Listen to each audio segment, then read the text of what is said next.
Hi guys, before we dive in, let me ask you something. How many lenses are sitting in your camera bag right now, and how many do you actually use regularly? So in my last video, I did a compilation of 7 landscape photography masters and their ideas on lenses. And while watching through all those hours, I noticed something really fascinating that I think probably most people would have missed. These photographers, some of the best in the world, have thousands of dollars worth of glass. But when you really pay attention to what they're saying and look past all the gear talk, a surprising pattern emerges. You see, despite showing off their extensive lens collections, and showing off's probably the wrong word, these masters keep coming back to specific focal ranges. And today I'm going to break down why you only need 2 specific lenses, not an entire bag of expensive glass to capture breathtaking landscapes. So what I'm going to share might seem controversial, especially if you're caught up in the gear collecting mindset, or GAS, gear acquisition syndrome. But stick with me, because this approach could transform your photography while saving you thousands of dollars and hours of frustration, something that I've had to deal with over my 30-odd years of photography. I used to own 6 different lenses for landscape photography. 6. And you know what? I wasted thousands of dollars because I was chasing the perfect lens combination. But after shooting landscapes professionally for so long, I really discovered something quite surprising. You only need 2 lenses to capture stunning landscape photos. Not 3, not 6, just 2. And they're probably not the ones that you think. So let's address the elephant in the room. And yes, gear does matter, but not in the way most people think. The truth is, having too many lenses can actually hurt your photography, and here's why. More lenses mean you've got more weight to carry. You've got more decisions to make in the field once you actually get there. You spend a hell of a lot more money. And most importantly, less focus on really what matters, composition and the light. You're too focused on working out the settings of all the different lenses. Do I need this lens? Do I need a wide angle lens? By the time you make your decisions, the shot's often gone. So that's why simplifying it down to 2 lenses is a fantastic solution on improving your landscape photography. So what are these 2 lenses? Let me break it down, I promise. It might just revolutionize how you think about photography. What if I told you that most professional landscape photographers I know, the ones making serious money from their work, primarily use just 2 lenses? Would you believe me? The first lens is the legendary 24 to 70mm.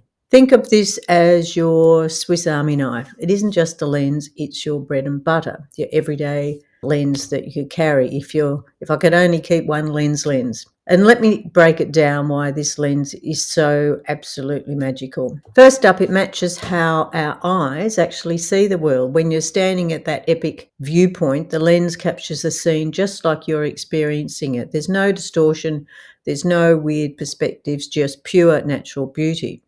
And if you want to shoot wide, the 24mm has got you covered for the grand vistas. But here's where it gets interesting.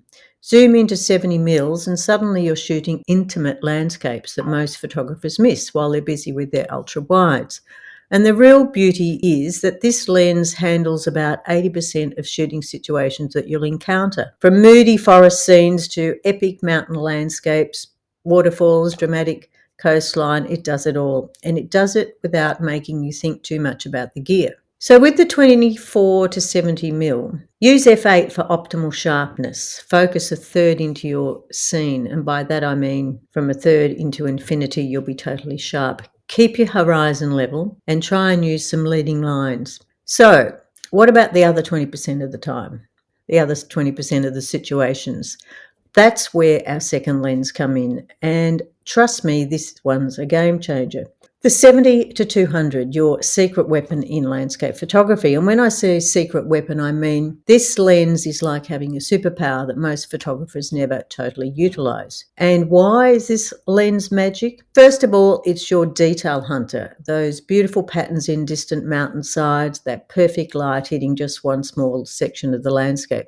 This lens lets you isolate really compelling details that give you a much stronger story than any wide angle could. This is where it gets really interesting, and it's all about compression. So when you shoot mountains with this lens, something magical happens. The distant peaks, they stack up like giants, and that focal length compression actually creates drama that makes your viewers' jaws drop. And let's talk about weather.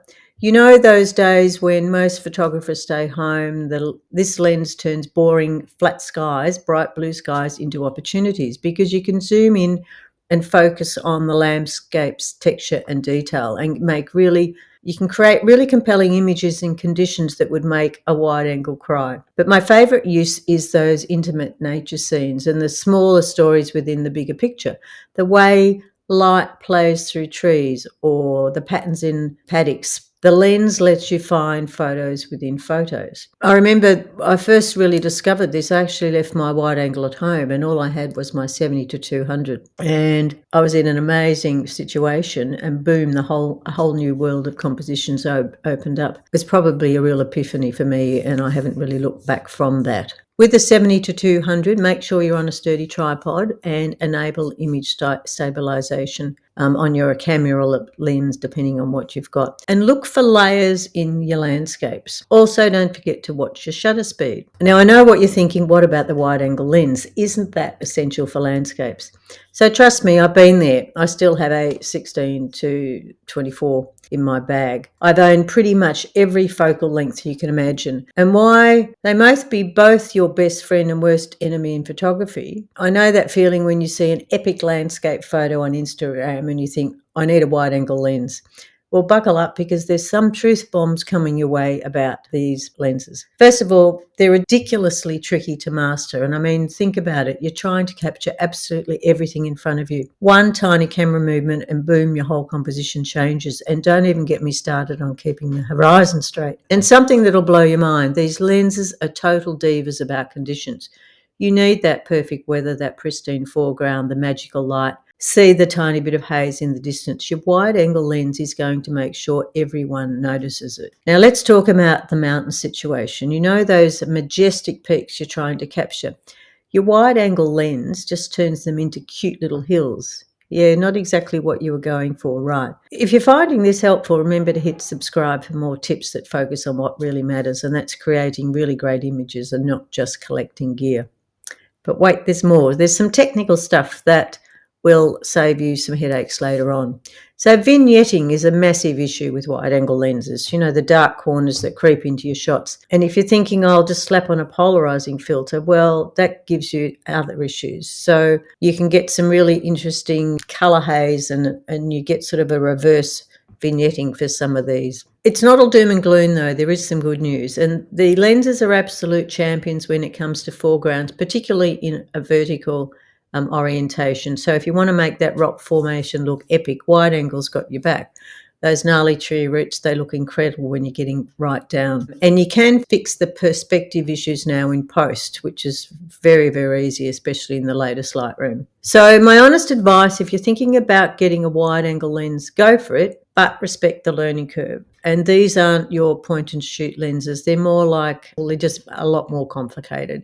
Anyone can make noise with them, but making something beautiful, that takes practice, patience, and a whole lot of failed attempts. So in a nutshell, the truth about wide-angle lenses that nobody talks about is they're incredibly difficult to use well. They require perfect conditions. Most photographers struggle with composition, and they often make mountains look really tiny. Vignetting can also occur, and polarizers can cause you major issues if you're not careful using them on wide-angle lenses.